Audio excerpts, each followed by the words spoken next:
The moment I stepped into that glittering ballroom, I felt every buried wound rip open, as if the universe had chosen tonight to expose the humiliation I had carried in silence for decades. The chandeliers hovered above us like frozen lightning, casting sharp reflections across a sea of polished marble that made me feel smaller with every careful step I took because nothing in that extravagant room belonged to me. Not the laughter echoing off the crystal walls, not the wealth dripping from every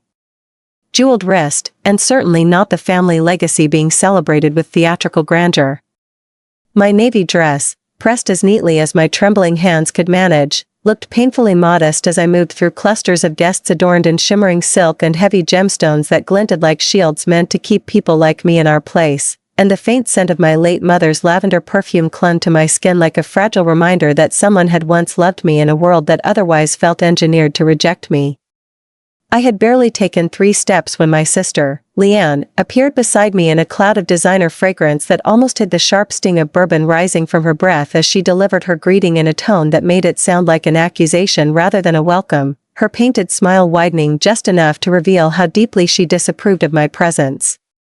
She leaned in for an air kiss that never touched my cheek and whispered that no one expected me to come, especially not on a night as important as this, implying the word important with that cutting little tilt of her chin she had perfected since childhood, the same tilt that used to make me shrink inside myself because she always embodied everything my father valued while I embodied everything he dismissed. I answered gently, not because she deserved gentleness but because I had learned over the years that responding with restraint was the only way to keep my heart intact, and my daughter Elise slipped quietly to my side, steadying me with a hand that radiated warmth even in the cold hostility of that room, and her presence alone helped me breathe again as she whispered that my father would be speaking soon.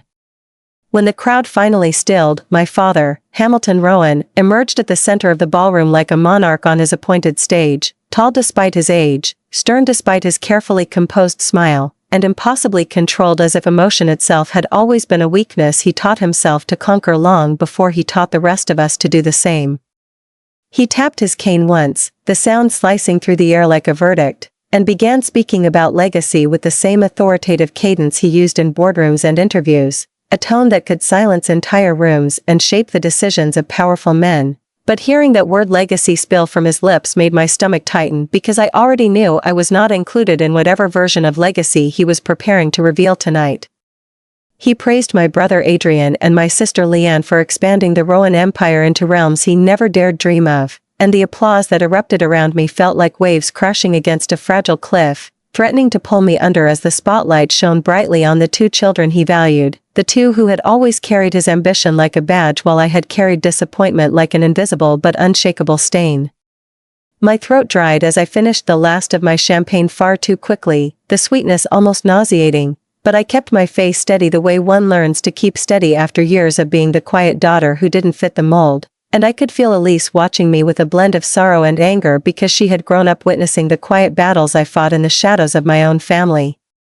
Then, almost lazily, my father lifted his glass and uttered my name, not the shortened version I preferred, but the full formal version, Mara Lynn, spoken like a reprimand rather than an acknowledgement, and the room shifted as every head turned my way, the sudden silence heavy enough to press against my ribs. With a small smirk touching only one corner of his mouth, he said that I had chosen the path of art over achievement, that I had forsaken opportunity for sentimental pursuits, and that while some children built empires, others simply observed life from the margins, and the laugh that followed from certain guests felt like a knife twisting deep in a place I had guarded for years.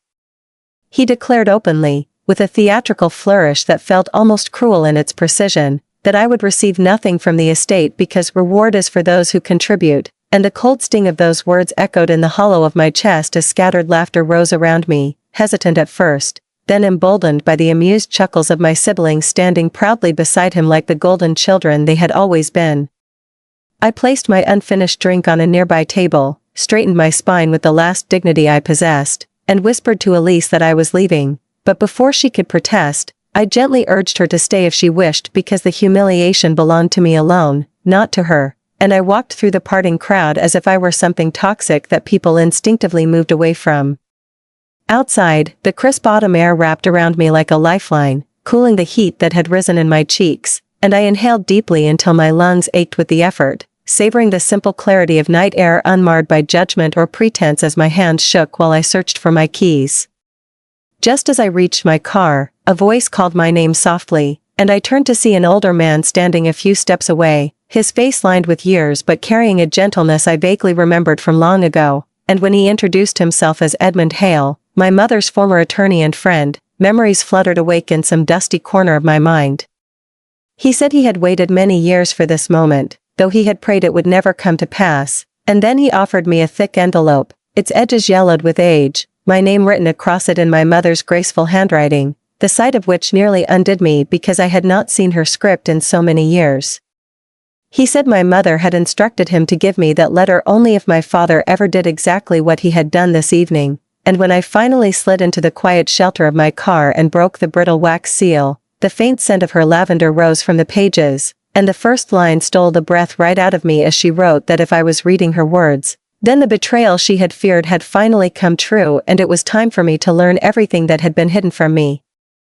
The moment my mother's handwriting touched my fingers, a tremor rippled through me, not from fear but from the unbearable tenderness of seeing something so familiar resurrected after so many lonely years, and as the headlights from distant passing cars flickered across the dashboard, I unfolded the pages with the kind of reverence one reserves only for truth too long buried.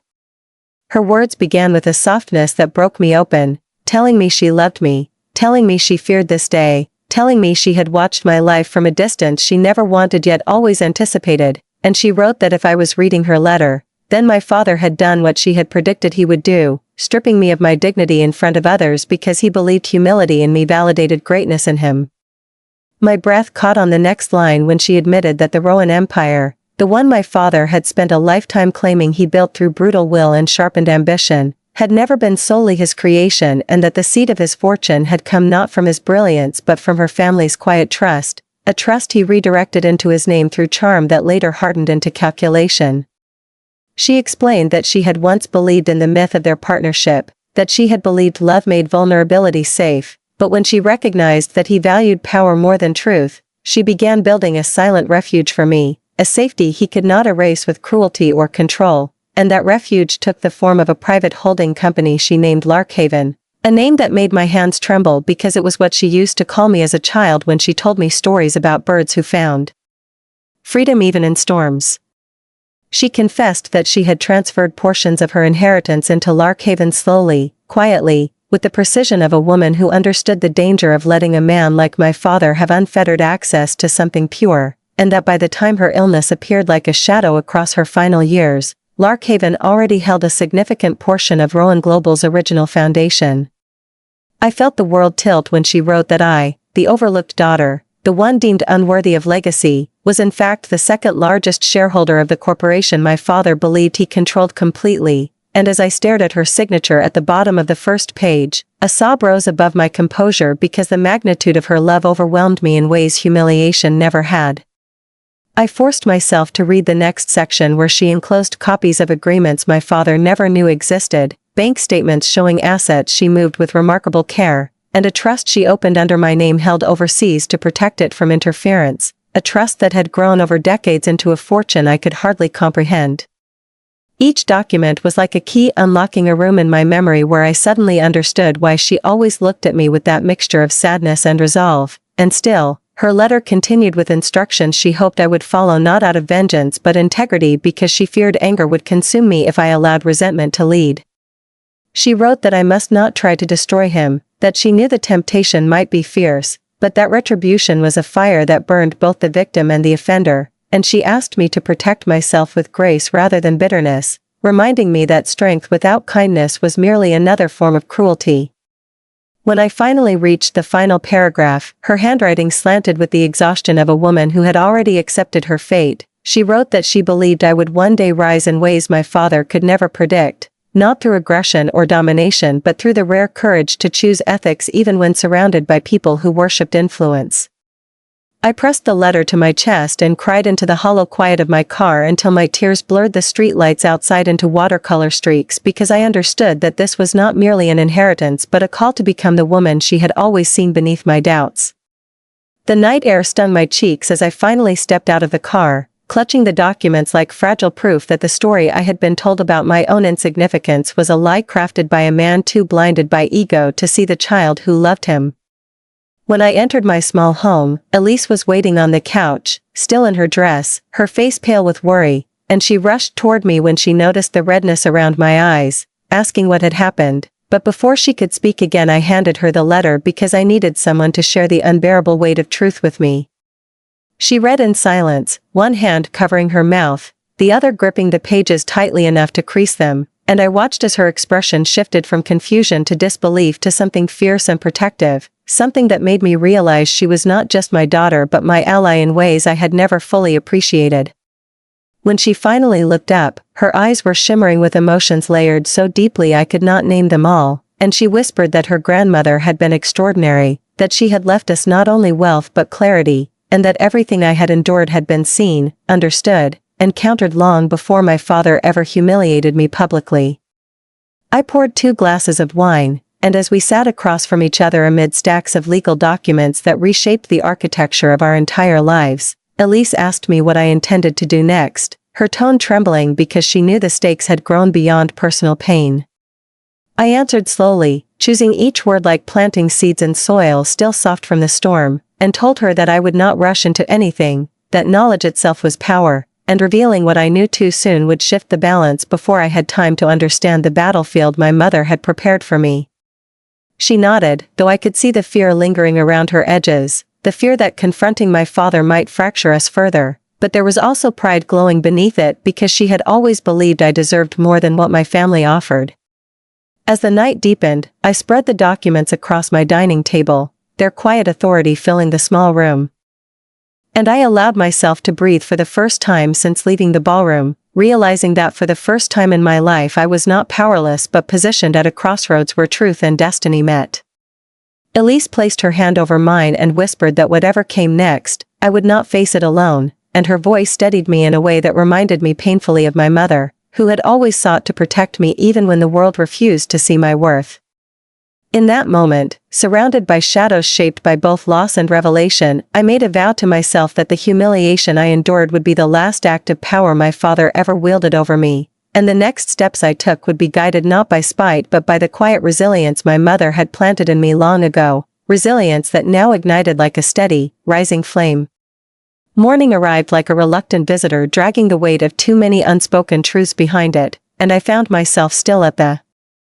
dining table surrounded by documents that glowed faintly in the soft light rising through my kitchen window, the papers whispering a promise of upheaval so profound it left my pulse fluttering in my throat as if my body sensed the shift before my mind accepted its full power. Elise had fallen asleep curled up on the couch with my mother's letter resting across her chest like a fragile armor, and I watched her for a moment, marveling at the quiet strength she carried without realizing it, a strength that reminded me so much of the woman who had written those words decades earlier, but there was no more time to linger in sentiment because a vibration on the table startled me from my thoughts, and when I glanced down at my phone, the name glowing across the screen made the hairs rise along my arms. It was Edmund Hale, and the urgency of his voice when I answered told me instantly that the revelations of the night before were nothing compared to the storm gathering in the hours ahead, and he said the world was already shifting, that a major investigative outlet had obtained evidence of wrongdoing inside Rowan Global far deeper than anyone suspected, and the exposure was imminent, not in days but possibly within hours, and that the company my father worshipped with religious devotion was on the brink of a scandal capable of swallowing not just him but everyone tethered to his decisions. I listened in stunned silence as Edmund explained that allegations of bribery, falsified documentation, and manipulation of contracting processes were being compiled into a story that would likely shatter the corporation's reputation in a single tidal wave, and as he detailed the magnitude of the accusations, I felt my heartbeat settle into a strange rhythm, not panicked but focused, as though the truth I had uncovered last night had begun rearranging my instincts into a steadiness I never knew I possessed. Edmund told me there would be an emergency board meeting that afternoon and that, because of the shares my mother had safeguarded for me, I had every right to attend despite my father's certainty that I had no place in the empire he believed was his alone, and hearing that ignited something fierce inside me, a flame that had smoldered quietly for years beneath disappointment and hurt but now rose with undeniable heat. After we ended the call, I gently woke Elise, and when she blinked sleepily up at me, I told her the news with a calm that surprised even myself, and she sat upright immediately, her expression transforming from exhaustion to determined clarity as she said that this was my moment, the moment my mother had foreseen. The moment when silence could no longer be my shelter because silence now had consequences not only for me but for thousands of people whose lives were tied to Rowan Global's fate. I showered and dressed slowly, choosing clothing not for style but for purpose, and as I stood before my mirror smoothing the collar of a charcoal jacket I had bought years ago for professional conferences, I hardly recognized the woman staring back at me because she carried no trace of apology, no trace of shrinking. Only a quiet conviction that felt both foreign and frighteningly natural as though it had lived inside me all along waiting for this exact reckoning. Elise stood in the doorway watching me with a kind of awe, and when she said I looked like someone stepping into command rather than confrontation, a strange surge of emotion tightened my chest because for the first time in my life I felt seen not as an afterthought but as someone capable of steering change rather than merely enduring it. On the drive to Rowan Tower, the city pulsed with early morning routines that contrasted sharply with the chaos waiting behind corporate doors, and the sight of commuters heading to work made me ache with the realization that the decisions being made today could ripple through countless lives, affecting families who depended on paychecks far removed from the luxuries my father flaunted so effortlessly. When I arrived at the base of the skyscraper that had long symbolized my father's success, the entrance glinted beneath the rising sun like a monument to ambition. But I no longer felt dwarfed by it. Instead, I felt the echo of my mother at my shoulder, urging me forward, steadying my breath, whispering the quiet certainty that the truth she entrusted me with would demand courage I could no longer delay. Security recognized my last name instantly, and as they escorted me to the executive elevator usually reserved for upper leadership, I caught the flicker of curiosity in their eyes because my presence here disrupted the narrative my father had spent years cultivating. A narrative in which I did not exist except as a peripheral inconvenience. When the elevator doors opened to the top floor, I stepped into a hallway humming with tension, employees speaking in low voices, glancing nervously at phones, whispering about rumors spreading through the media like cracks crawling across glass. Edmund waited near the boardroom with a portfolio tucked under his arm, his expression focused and grave, and when he saw me approach, he gave a short nod as though acknowledging not only my arrival but the transformation he sensed within me. He guided me through a brief overview of the meeting's agenda, explaining that the board was panicking and scrambling to devise a strategy before the scandal detonated publicly, and that my father would likely attempt to maintain control through intimidation or denial, but Edmund pressed a hand over mine and said that the leverage my mother left me changed everything. That the votes today could not ignore my influence no matter how much my father despised the idea. When the heavy double doors to the boardroom finally swung open, conversations died instantly, and more than a dozen faces turned toward me with a mix of shock, disapproval, and poorly veiled curiosity because I was not supposed to be here, not in their eyes, not in the story my father had woven about who deserved power and who did not, but I walked forward with measured steps, refusing to let their surprise turn my pulse into panic. My father sat at the head of the long glass table, his presence commanding as always, but when his gaze landed on me, something flickered across his expression, something sharp, something wary.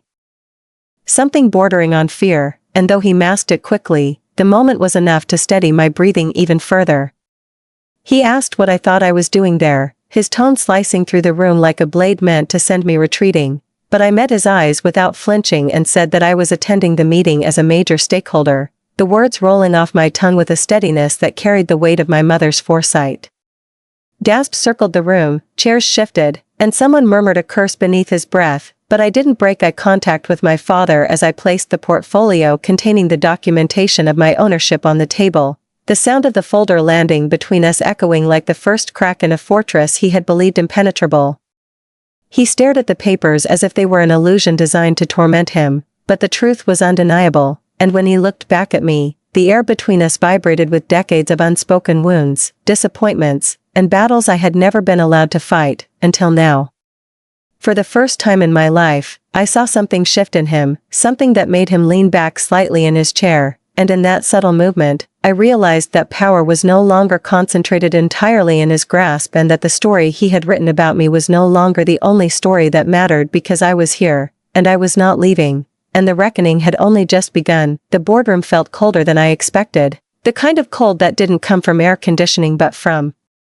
decades of polished authority pressed into the walls, and as I stood across from men and women who had spent years protecting my father's ambitions, I felt their scrutiny like a physical weight settling upon my shoulders even as I forced myself to remain still, refusing to shrink back into the silence I had occupied for most of my life. Edmund stepped slightly behind me, his presence steady and intentional, a quiet sentinel reminding me that I was not alone as I slid the final document onto the table, and the subtle scrape of paper against glass sounded louder than the murmurs circling the room because it marked the moment none of them could undo, the moment my mother's hidden truth pierced the foundation of my father's empire. My father cleared his throat, a low controlled sound that echoed through the polished space as he leaned forward with both hands braced against the table, his expression a carefully sculpted mask carved from disbelief and indignation, and he demanded in a clipped voice to know how I had obtained these shares, as if his question alone could unwind the truth or strip me of legitimacy, but instead of answering him directly, I allowed silence to stretch between us long enough for everyone else to feel the shift in power that he refused to acknowledge. When I finally spoke, my voice carried a steadiness I did not fully recognize, and I explained that my mother had transferred ownership long before her death, shielding portions of her inheritance from being consumed by an empire built on intimidation, and as I said her name, Angela Rowan, the atmosphere changed subtly, as though she had momentarily stepped into the room with us, forcing my father to confront the part of his history he had spent years burying. Whispers erupted, chairs creaked, and a few board members exchanged startled looks because none of them had known she played any role beyond the carefully curated narrative he presented, and when one of the senior board directors asked to examine the documents more closely, my father shot him a glare sharp enough to slice through air, but even he could not prevent the inevitable review as the folder was passed around the table with murmurs rising in crescendo. For a brief moment, I saw fear flicker in my father's eyes, not fear of me, but fear of vulnerability, fear of losing the control he had cultivated with obsessive precision for as long as the company existed, and somehow that realization softened something inside me even as it strengthened my resolve. He attempted to discredit me by claiming the documents must have been forged or manipulated, but Edmund cut him off with the calm authority of someone who had spent a lifetime navigating legal intricacies, explaining that every file had been authenticated, validated, and notarized decades earlier, and that my mother's actions were fully protected by law. A heavy stillness fell across the room, the kind of stillness that occurs moments before truth detonates, and when the head of corporate counsel, a woman named Charlotte Pierce, slowly lowered the last document and looked directly at me, she nodded once with deliberate clarity and confirmed that I held unquestionable legal authority to participate in the meeting as a major stakeholder. My father's jaw clenched so tightly I feared he might crack a tooth, and he opened his mouth again to object, but his voice faltered when Charlotte added that, given the emerging allegations of corruption, my presence might actually be necessary to ensure the company maintained even a shred of credibility during the chaos they were about to face. Watching him sit down felt surreal, as if something massive within him had tilted off balance, and though he tried to disguise how shaken he was, the tremor in his hand as he adjusted his cufflink betrayed the truth that he no longer held the unchallenged dominance he once wielded effortlessly. When the meeting finally resumed, the atmosphere had transformed into a battlefield of competing fears, and the chief financial officer began presenting the details of the impending scandal, his voice trembling slightly as he explained that investigators had traced questionable transactions through several subsidiaries, revealing discrepancies that could not be brushed aside with clever accounting or aggressive public relations tactics. The more he spoke, the deeper the lines etched across the faces around the table, and I watched as seasoned executives, individuals who had navigated countless crises, struggled to comprehend the scale of the disaster unfolding. When he finished, a suffocating silence followed, punctuated only by the distant hum of the city outside the glass walls, and in that silence, I realized with a clarity that startled me that I was no longer here merely to uncover my mother's truth but to help determine the company's fate. One board member asked what strategies were available to prevent total collapse, and before anyone else could speak, my father began outlining a plan that was little more than an attempt to obscure wrongdoing, shift blame toward mid-level employees, and sacrifice individuals who had simply followed orders, and although his tone remained authoritative, I could hear the desperation beneath it, A desperation rooted in self-preservation rather than genuine responsibility. Anger flickered through me, not loud, not explosive, but deep and steady, because I saw exactly what he intended to do, and I could not allow innocent employees to be destroyed for the sake of his pride. When I interjected, my father shot me a warning look, but I ignored it as I explained that covering up evidence or scapegoating subordinates would not only destroy the company publicly but would also betray every worker who had poured their lives into sustaining the empire he claimed to protect. My voice rose slightly, enough for conviction to vibrate through the room, and I laid out a different path, one built on complete transparency, cooperation with investigators, and the creation of an independent oversight committee to ensure accountability moving forward. And as I spoke, I felt a shift ripple across the table because some of the board members, those who had long grown weary of operating in an environment ruled by fear, began to listen as if hearing truth for the first time. My father slammed his palm against the table, demanding to know whether I intended to destroy everything he had built, but I met his fury with calm clarity and told him I intended to save what could be salvaged, because saving something honestly was better than protecting something corrupt. The room went eerily silent as his eyes locked onto mine, not with paternal disappointment but with the raw recognition that he could no longer control the narrative, and for the first time, I saw the man behind the legend, stripped of myth and arrogance, reduced to a human being confronting the consequences he had long outrun.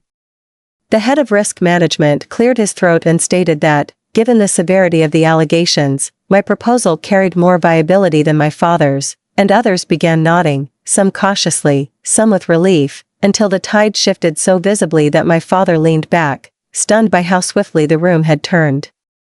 At that moment, I felt a powerful calm settle over me because I realized the truth my mother had always understood: real influence was not loud, not domineering, not fueled by intimidation, it was earned through integrity, through courage, through the willingness to stand firm even in the face of someone who once defined your very existence. And as the board prepared to vote on the future of Rowan Global, I knew with absolute certainty that the woman my father dismissed for decades was no longer standing in his shadow but at the very front of the storm he could no longer outrun. The boardroom had fallen into a tense hush, the kind of silence that wasn't peaceful but electric, charged with unspoken fears and shifting loyalties. And as the final echoes of my proposal faded, I could feel every gaze anchoring onto me with an intensity that made my breath shallow yet strangely steady, as if my mother's courage, stored quietly in my chest for years, had finally surfaced to brace my spine. Charlotte Pierce cleared her throat and asked both my father and me to remain silent while the board deliberated, and watching her take command of the room with quiet composure stirred something inside me, an unexpected gratitude that someone with influence was willing to look truth directly in the face rather than turn away from its discomfort. My father leaned back in his chair, his fingers interlocked tightly as if holding on to the last fragments of a world that was crumbling beneath him, and though his expression remained stern, I sensed the panic swirling behind his eyes because he knew as well as I did that this vote was not simply about corporate strategy but about the legacy he had spent his life sculpting like a monument to his own indestructibility. The board whispered among themselves, heads bent in small clusters, papers rustling with nervous urgency, and while their conversations remained low enough to blur into indistinct murmurs, I could feel the tide shifting with each passing second, a slow yet irreversible movement away from my father's forceful grip toward a path none of them had imagined before today.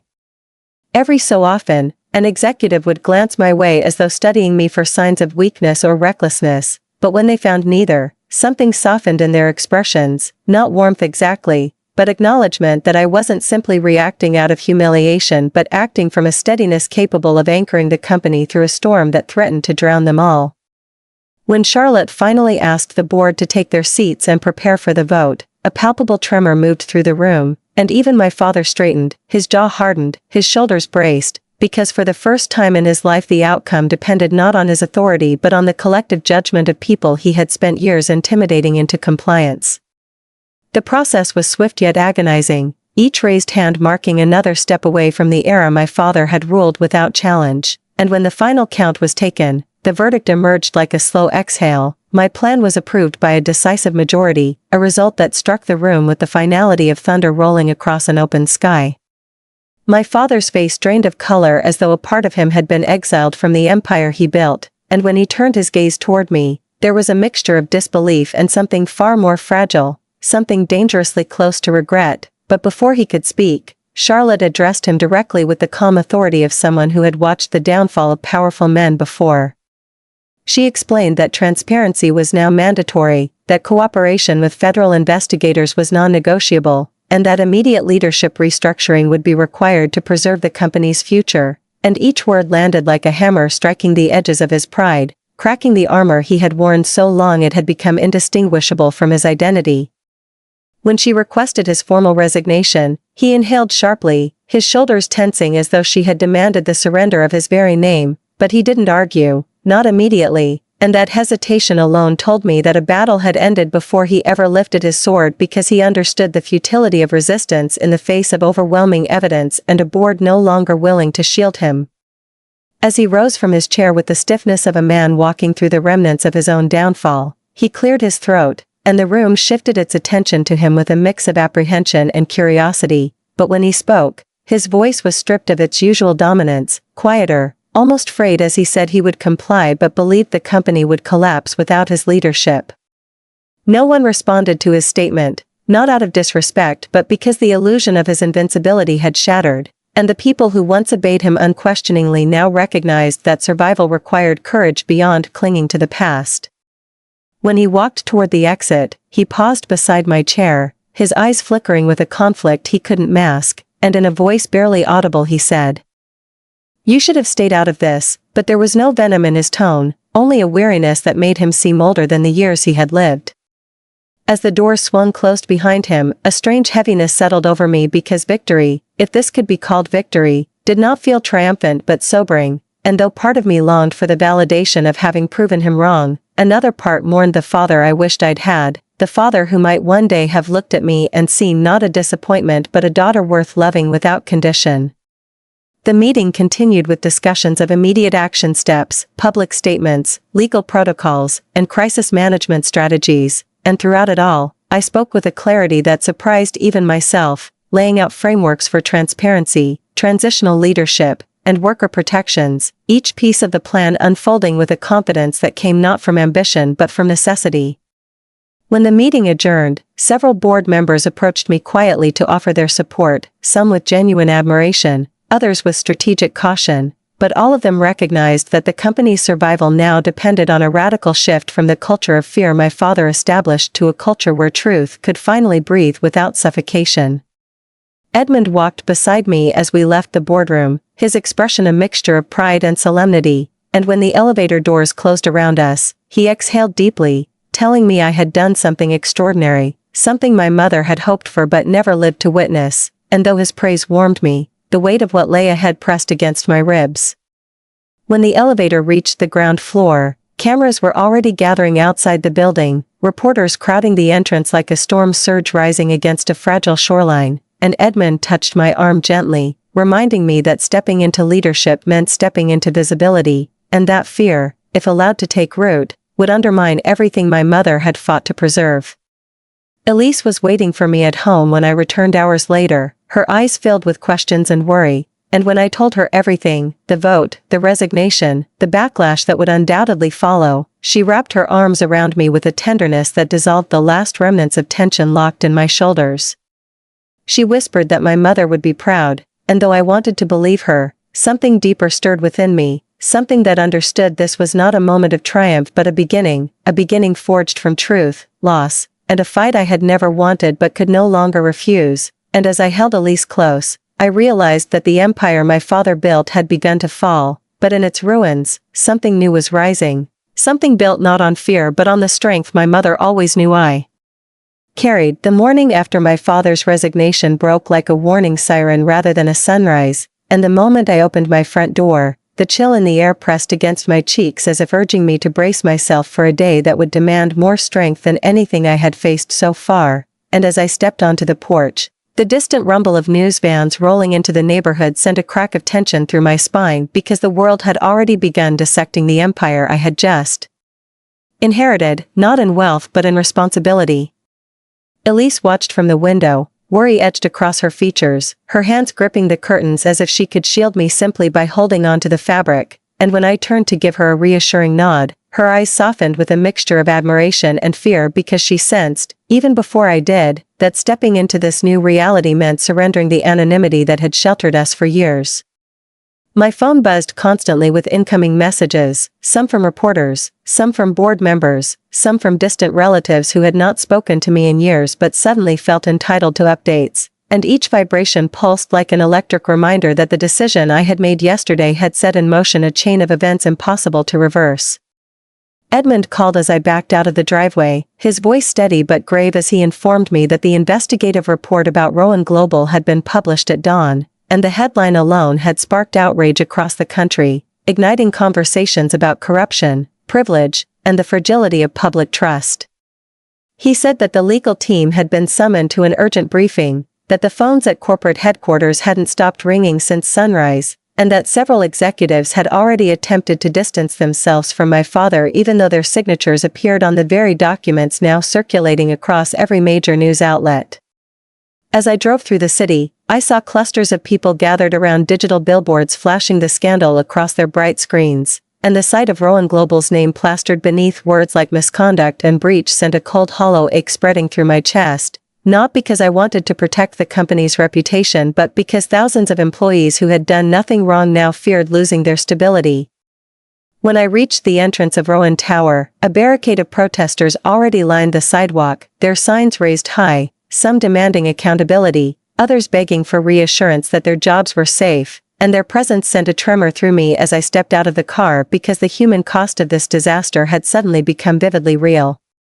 A few recognized me immediately, whispering my name with curiosity rather than hostility, and as I walked toward the building flanked by security, I caught sight of a woman near the front holding a sign that read "Some of us still believe in hope," and though her words were directed at no one in particular, they pierced me with a strange fierce longing to rise to the faith she expressed.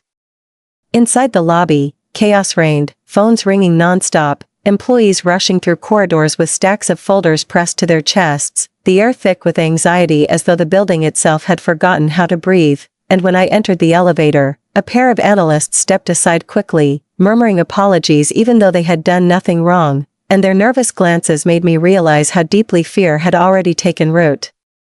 On the top floor, Charlotte stood waiting with a stack of reports in her hands, her expression grim but resolute as she handed me the latest updates, explaining that media outlets were demanding immediate statements, government officials had requested emergency meetings, and a coalition of investors threatened to withdraw unless rapid action was taken to stabilize the company.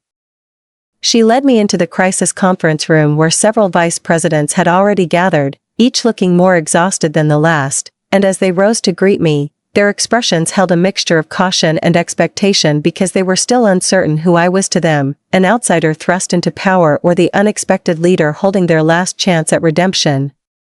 When the briefing began, the scale of the scandal was laid bare in excruciating detail: financial irregularities, questionable approvals, coded emails leaking across the internet, and with each revelation the room grew heavier, as if the walls themselves sagged beneath the accumulated guilt of secrets finally dragged into daylight.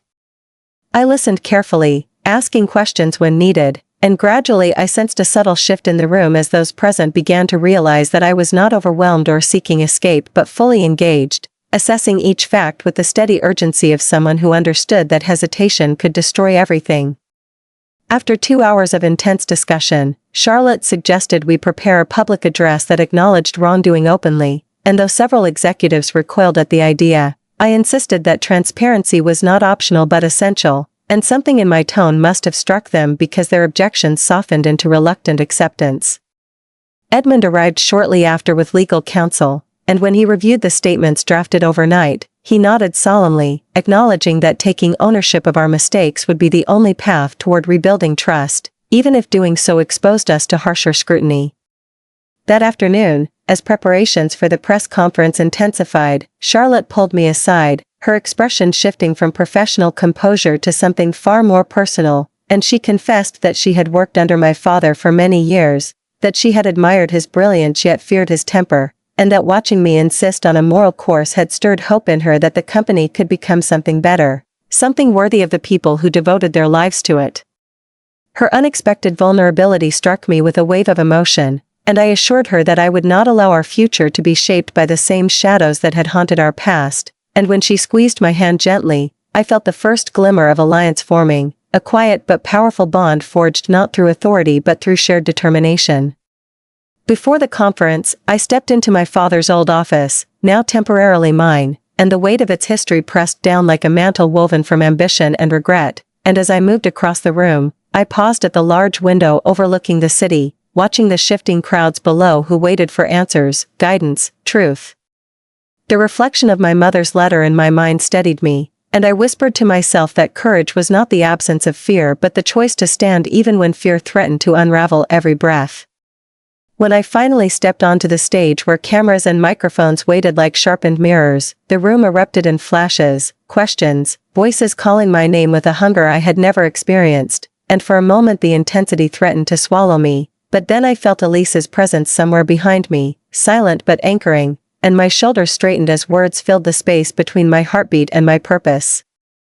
I told the world the truth, that mistakes had been made, that we would not hide from accountability, and that Rowan Global would begin a complete transformation guided by transparency, ethics, and a commitment to protecting the innocent rather than shielding the powerful, and as I spoke, I saw the anger in the crowd shift slowly into something more complex, a blend of skepticism and fragile optimism. When I finished, the room erupted again, but this time the noise did not shake me, it fueled me, because I realized I had found my voice not despite my father but because my mother had believed in my strength long before I ever knew it existed, and as I walked off the stage, I knew the storm was far from over, yet for the first time I felt ready to face every wave it carried. The hours following the press conference unraveled like a tapestry pulled too quickly, threads snapping faster than anyone could gather them, and as I watched the early coverage flood every news outlet, I felt something inside me tighten with a mixture of dread and resolve because speaking the truth publicly had drawn a line in the sand that no one, including myself, could step back from now that the world had heard my voice. The reactions came in waves, some praising the honesty, others accusing me of theatrics, still others questioning whether a woman who spent most of her life outside corporate power had any right to steer a fallen giant toward redemption. But I learned quickly that leadership was not a matter of unanimous approval but the willingness to endure misunderstanding in pursuit of something greater than personal comfort. When I returned to my temporary office, the hallway lights flickered slightly, an ominous reminder of how fragile everything felt, and inside, stacks of reports, emails, and crisis updates awaited me like a rising tide threatening to swallow my intentions before they could take shape, yet even as exhaustion crept into my bones, I refused to let it dull the clarity I had gained. Elise entered quietly, her face pale from a day spent watching her mother become the target of public scrutiny, and as she closed the door behind her, she approached me with a tenderness that nearly undid my composure because her presence had become the one steady anchor in a world unraveling faster than I could rebuild it. She told me that people online were already speculating about my motives, some insisting I sought revenge against my father, others calling me a reluctant hero. But I shook my head, knowing that neither assessment captured the truth of what I carried within me, a desire to protect those who had been overlooked, to honor the values my mother trusted me with, and to ensure that responsibility did not collapse under the weight of denial. Before we could speak further, a sharp knock sounded at the door, and when Elise opened it, my brother Adrian stepped inside with a heaviness I had not seen in him before, his once confident posture sagging beneath the reality he could no longer evade, and his eyes brimmed with the turmoil of a man confronting the consequences of choices he had justified for too long. He stood across from me, hesitant, uncertain, and it struck me that for the first time in our lives, the hierarchy between us had shifted. He no longer approached me with superiority but with the fragile humility of someone who needed answers he feared receiving. He said he had read the investigative report in full, every damning line, every leaked email, every financial record tying him to decisions he had once dismissed as routine corporate maneuvering, and as he spoke, the bravado he wore like armor dissolved into something more vulnerable, a kind of quiet remorse I had never imagined seeing in him. He admitted that he had allowed himself to be swept into a culture where winning mattered more than integrity, where cutting corners had become normalized, where pleasing our father had overshadowed the moral compass he once possessed, and though part of me wanted to lash out to remind him of how complicit he had been in the humiliation I endured, another part recognized the courage it took for him to face me now when denial would have been easier. He lowered his voice as he confessed he feared prison, not simply because of the punishment but because he had built a life around influence and control, and prison represented the stripping away of every illusion he had clung to, and hearing that tremor in his tone forced me to see not the brother who once mocked my simplicity but the boy who had once stood beside me in childhood photos before ambition reshaped him into a stranger. I told him gently yet firmly that cooperation was his only path toward leniency, and when he nodded, a quiet understanding passed between us, the first real connection we had shared in years, and he whispered that he wanted to make amends not only because the law demanded it but because something in my speech had stirred a shame he could no longer silence.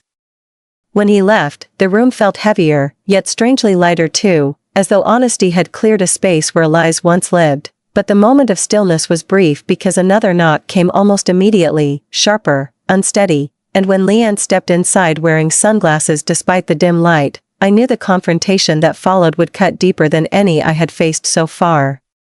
She removed her glasses slowly, revealing eyes swollen from crying, her perfectly applied makeup smudged at the corners, and she looked at me as if torn between resentment and desperation, the conflict twisting her features into something raw and unrecognizable. She said the press had been camped outside her gated community since dawn, that she had received countless messages from acquaintances pretending to offer sympathy while secretly delighting in her downfall, that her reputation, her prized, carefully crafted identity, was fragmenting before she could catch the pieces. When she demanded to know why I had humiliated their family publicly, I felt my heart twist because she still saw everything through the lens of image rather than truth, and I realized with painful clarity that she feared disgrace more than justice, consequences more than wrongdoing. I asked her calmly whether she believed the company should continue hiding the truth, whether protecting our father's ego mattered more than protecting employees left vulnerable by their decisions, and for a moment she seemed ready to argue, her lips parting with rehearsed deflection, but the weight of the scandal broke her resistance, and she sank into a chair, burying her face in her hands as sobs shook her shoulders. When she finally spoke, her voice cracked with fear as she asked whether prison was inevitable for her, and though I did not wish to frighten her further, I could not lie. Instead, I told her that taking responsibility could lessen the severity of consequences, that integrity in this moment mattered more than anything she had ever valued before, and something in her softened, not acceptance, not fully, but the faintest beginning of surrender. After she left, the evening deepened into a somber quiet that wrapped itself around me, and I returned to the window overlooking the city, watching lights flicker across the skyline like scattered embers of a fire that once burned too fiercely, and in the reflection of the glass, I saw my own face, not triumphant but transformed, shadowed with responsibility yet illuminated by purpose. Edmund entered without announcing himself, his expression lined with fatigue yet softened by approval, and he handed me a folder containing new developments, government inquiries expanding, investor reactions shifting, community groups requesting dialogue, and he told me that my leadership had altered the direction of the crisis in ways few had expected. He paused before leaving and said something that lingered with me long after he exited the room, that integrity always came with a price, but the cost of silence was far greater, and only one of those choices created a future worth inhabiting. That night, as I returned home exhausted yet unable to rest, Elise wrapped a blanket around my shoulders and sat with me on the sofa, her presence a quiet balm to the turmoil swirling inside me, and she held my hand with a steady determination that reminded me once again that none of this journey had been mine alone. I realized then that the collapse of the old loyalties within my family was not merely destruction but necessary breaking, like cracking stone to reveal the fault lines beneath, and for the first time I felt a fragile, tentative hope that from these fractures something stronger, truer, and more humane might one day rise. The next morning began with a kind of taut silence that felt almost unnatural, the kind of quiet that precedes a storm no one can see but everyone senses, and as I entered Rowan Tower, I noticed the subtle shift in the atmosphere, a collective holding of breath as employees glanced at me not with fear but with a wary hopefulness that made my heart tighten with both responsibility and something close to protectiveness. Charlotte was waiting outside the crisis suite with 3 folders clutched against her chest, her expression composed yet shadowed by exhaustion, and she told me that overnight the federal inquiry had deepened, revealing connections to external partners our father had worked with for years, partners whose names had begun appearing in leaked documents that painted a wider picture of complicity than any of us had anticipated. She said the investigators had requested a full list of contracts spanning 2 decades and that the legal team feared deeper corruption might surface, and though her voice remained steady, I could sense the flicker of apprehension beneath her words, as if she feared the company might not withstand the full force of what was coming. As we entered the suite, the screen already displayed multiple news channels dissecting every angle of the scandal, commentators debating whether Rowan Global could survive such a catastrophic breach of trust, and though their voices blended into a dull hum, I could feel each prediction land heavily on my shoulders because whether I liked it or not, the world now expected me to steer a sinking ship toward stable waters. Edmund stood by the far table reviewing a set of confidential reports, and when he looked up, he offered a small nod of reassurance even as his eyes revealed the gravity of the situation because he knew the path ahead was not simply difficult, it was treacherous, layered with consequences that could shape the company's future for generations. He explained that our auditors had uncovered irregularities in a major development project overseas, irregularities that hinted at misallocation of funds under my father's leadership, and though the details remained blurry, the implication was clear. This crisis reached further and deeper than anyone had realized. I felt the room grow colder as the truth settled in because this was no longer about a single project or a handful of unethical decisions. It was the unraveling of years of unchecked power, influence, and secrecy. A web so tangled that pulling a single thread threatened to collapse everything attached to it. The board joined us shortly after, each member carrying the strain of sleepless nights and relentless public scrutiny. And as they settled into their seats, the air thickened with anticipation because they understood that today's meeting was not about damage control but about determining whether Rowan Global had the strength or the will to survive what lay ahead. I began by addressing the overseas irregularities, laying out the facts with a clarity that surprised even me because the weight of the truth, once confronted, no longer frightened me the way it had before. Instead, it sharpened my focus, grounding me in a purpose larger than the fear that threatened to crawl beneath my skin. Several board members expressed concern that cooperating fully with investigators would expose the company to greater penalties, but I reminded them that evasion would not save us from consequences. It would only compound them and transform whatever remained salvageable into irreparable ruin, and as I spoke, I felt a shift in the room. A slow yet unmistakable alignment of minds no longer driven by pride but by necessity. After hours of tense deliberation, the board voted unanimously to expand cooperation, authorizing the release of all requested documents and approving the creation of a special oversight team that would work directly with investigators to ensure complete transparency. And while part of me felt relieved, another part understood the enormity of what we had just set in motion because once the truth began its journey outward, there was no calling it back. When the meeting ended, I stepped into the hallway feeling the familiar weight of fatigue pressing behind my eyes, and as I leaned briefly against the cool wall, Elise appeared as though sensing my need for steadiness, her presence quiet yet grounding as she wrapped her hand around mine with a warmth that diluted the sharpness of the day. She told me that employees downstairs had begun organizing small gatherings to discuss what the scandal meant for their futures, and that many had expressed admiration for the honesty I had shown, an admission that filled me with a bittersweet ache because though their trust humbled me, I feared disappointing them more than anything else. Before I could respond, Charlotte approached, saying the mayor had requested an urgent meeting regarding the overseas implications, and though fatigue threatened to slow my steps, I straightened and followed her to the conference room where a video call with city officials awaited, their expressions stern as they demanded assurances that Rowan Global's domestic commitments would not be jeopardized by international fallout. I offered them the same honesty I had given the public, explaining our new oversight measures and reaffirming our responsibility to protect community projects and local workers, and though skepticism remained etched across their faces, I sensed a cautious willingness to listen, a fragile thread of trust that I knew I had to preserve with everything in me.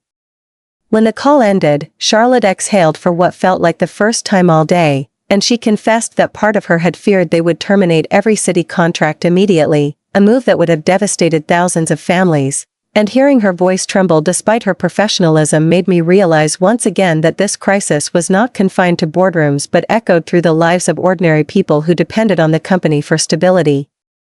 Later that evening, as dusk settled over the city in shades of muted gold and violet, Adrian returned to my office, carrying a stack of files he had spent the entire day reviewing, and his face, usually composed even under stress, looked drawn, lined with a kind of remorse that had begun carving its way into him like a quiet but persistent tide. He said the overseas project contained more issues than the initial audit revealed, including omissions he had once dismissed as minor but now understood were part of a larger pattern of negligence and coercion, and when he admitted this, his voice cracked with a vulnerability that startled me because for a moment he looked like a man standing on the ruins of the life he had built, unsure how to navigate the wreckage. I told him that acknowledging the truth was the first step toward rebuilding, and though he nodded, he whispered that facing our father would be far harder than facing investigators because in his eyes, accountability was betrayal, and hearing him express that fear made my heart soften with a compassion I hadn't expected to feel so strongly. After he left, the night deepened into a quiet that wrapped around me like a heavy cloak, and I found myself walking to the large window overlooking the city, staring at the landscape of lights shimmering against the darkness below, a reminder that even in the midst of upheaval, life continued pulsing through the world with relentless determination. The reflection staring back at me in the glass looked older, wiser, and infinitely more burdened than the woman who had walked into Rowan Tower only days before, yet there was something else in her eyes, a steadiness that had not existed before the truth cracked open the world she once knew. Elise joined me, slipping her arm around my waist as the city hummed beneath us, and she told me softly that I was doing more than salvaging a company. I was reshaping an entire legacy, piece by piece, in ways that would outlive all of us. Her words settled into me like a quiet vow, a reminder that courage was not the roar of victory but the steady breath that carried us through fear, and as the night stretched its calm across the horizon, I realized that though the shadows of the past still lingered, something new was beginning to rise, slowly, painfully, but undeniably, from the ruins. The days that followed unfolded with the steady weight of a tide pulling everything toward revelation, and as I walked through Rowan Tower each morning, the faces that turned toward me reflected a mixture of apprehension and reluctant faith, a fragile balance that reminded me every decision I made carried lives, hopes, and livelihoods in its wake, and though exhaustion clung to me like an unwelcome second skin, the responsibility had carved a deeper resilience into my bones than I ever expected to possess. Federal investigators arrived with an air of unwavering authority, their presence casting long shadows through the corridors as they requested access to decades of records, and watching the legal team scramble to organize evidence made me realize how much of our past had been hidden beneath layers of polished presentations and curated success, layers now peeling away with each document exposed to the light. Charlotte briefed me continuously, her voice calm despite the storm brewing around us, but when she informed me that our father had been summoned for a formal interview, something inside me stilled with a heaviness I could not shake, because no matter how steadfast I tried to be, he remained a part of my history I could never sever completely. She said he had refused to speak to investigators until he spoke with me first, a request she delivered with careful neutrality, yet the flicker of sympathy in her eyes betrayed an understanding of how deeply this would cut, and though part of me wanted to refuse, to protect myself from another confrontation with the man who had shaped my pain so completely, I knew avoiding him would only leave the wound open longer. When I entered the private conference room where he waited, the air felt thick with unspoken blame and frayed pride, and he stood with his back to me, staring out the floor-to-ceiling window as though searching the skyline for a version of his life that had not yet collapsed, and when he finally turned, the weariness etched into his face startled me because it was the first time he looked like an aging man rather than an indomitable figure looming over everyone. He demanded to know whether I intended to let investigators scrutinize every deal he'd ever made, every relationship he'd ever forged, every shortcut he had justified for the sake of victory, and though his tone carried the familiar sharpness of accusation, there was something else beneath it, fear, raw and unsettling, the kind that breaks through even the strongest facades. I told him quietly that the truth did not bend to protect anyone, not even him, and he scoffed, calling my decision naive, reckless, a betrayal disguised as righteousness, but instead of arguing, I stepped closer and said the words I had never dared to speak before, that his empire had been built on foundations that were always destined to crack, and I would not allow the next generation of employees, families, or communities to suffer because he feared accountability.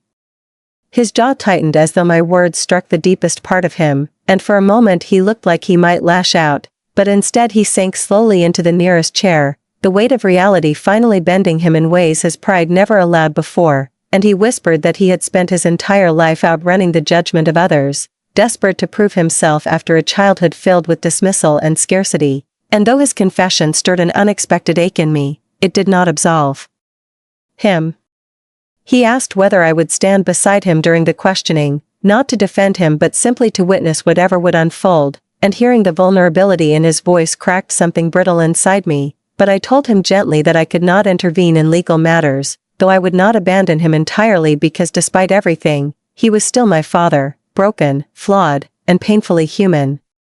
As investigators entered, I stepped aside, watching him straighten his posture with the last remnants of his once unyielding pride, and when the questioning began, the harsh lights reflected off the polished table, illuminating every twitch in his expression as he tried to frame his choices as strategic necessity, but with each document presented, each inconsistency revealed. His defenses crumbled further until the truth he had spent a lifetime avoiding bled into the open.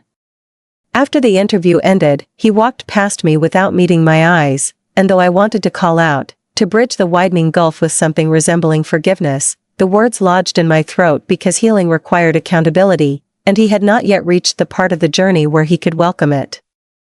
Outside the room, Adrian waited nervously for his own questioning, his hands trembling despite his efforts to steady them, and when he asked whether our father had blamed him too, I felt a sharp pang because in that moment he looked like a younger version of himself, the one who once asked for help on school projects before ambition reshaped him into someone unrecognizable. I reassured him that this was no longer about assigning blame to preserve pride but about confronting the truth to salvage whatever future remained, and he nodded slowly, taking a deep breath before following investigators into the room where the secrets he once guarded would finally unravel, and as he disappeared behind the door, I silently prayed he had enough strength left to face what waited.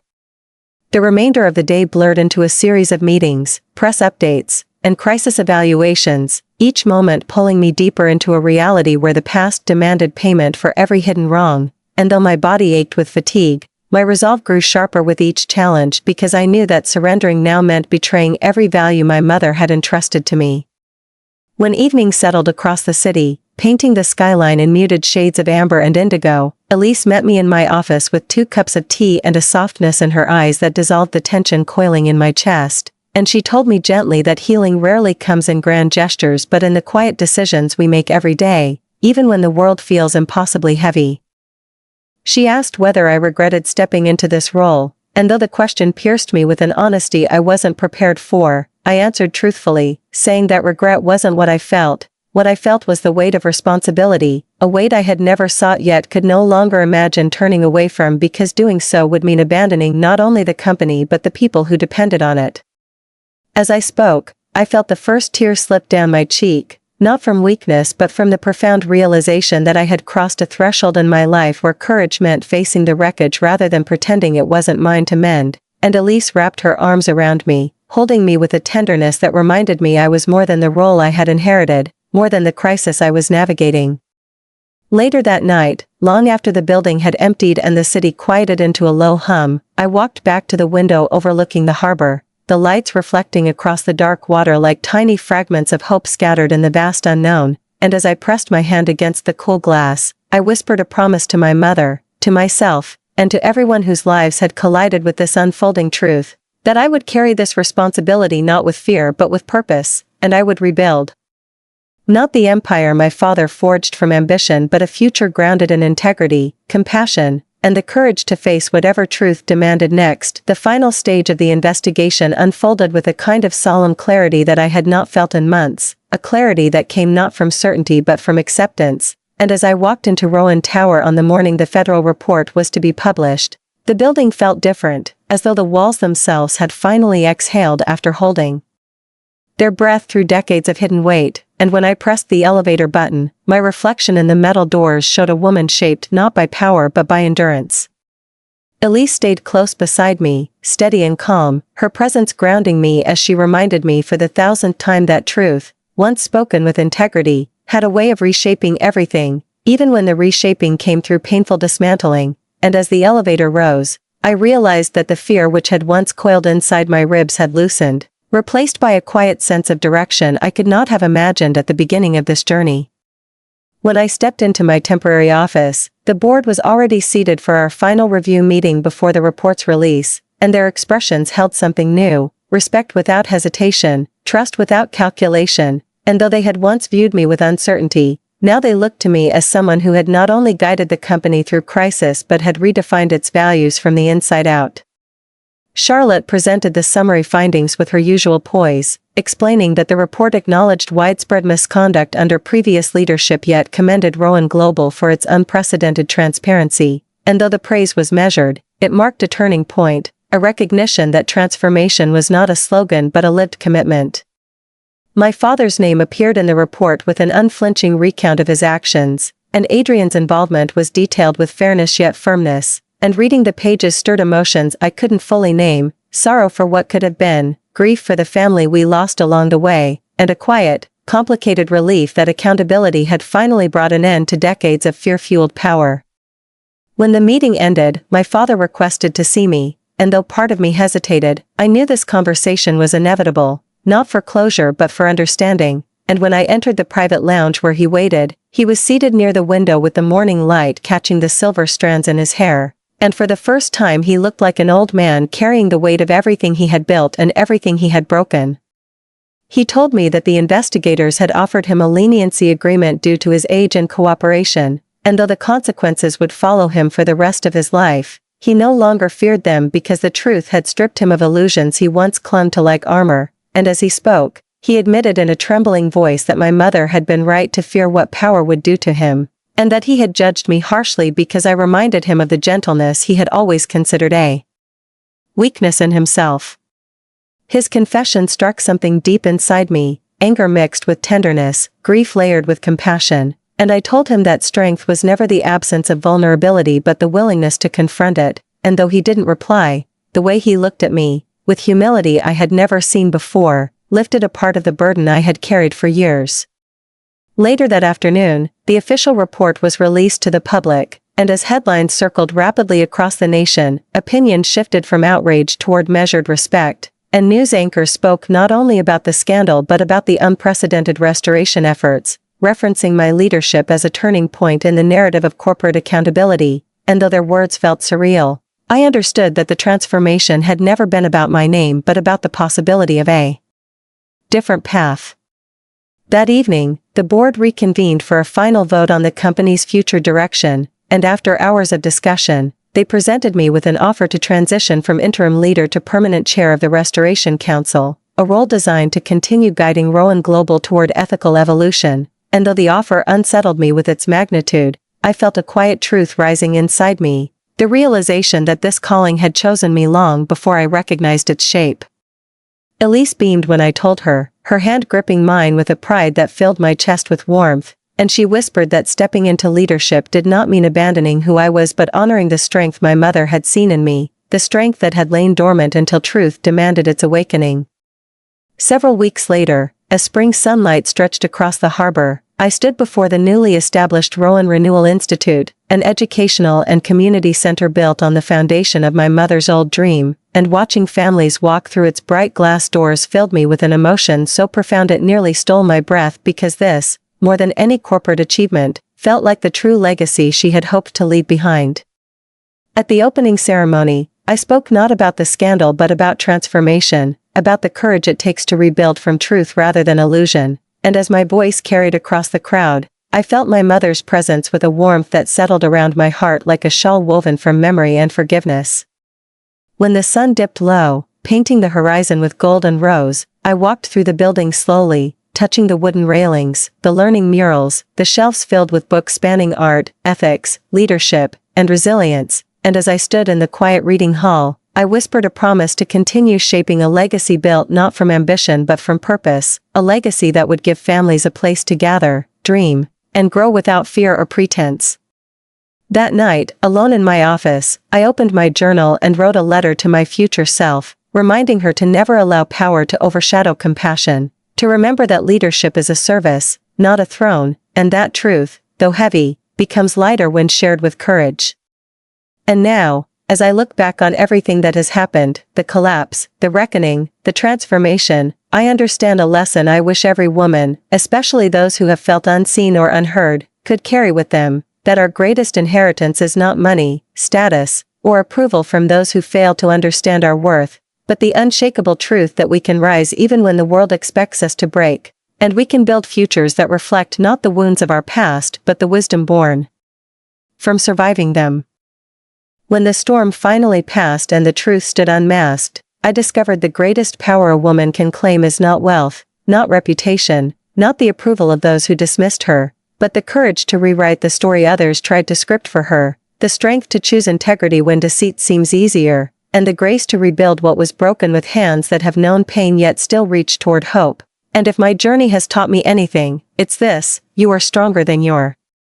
past, braver than your fear, and worthy of every new beginning. So stay with me, follow the next story, and subscribe so you never miss the path ahead.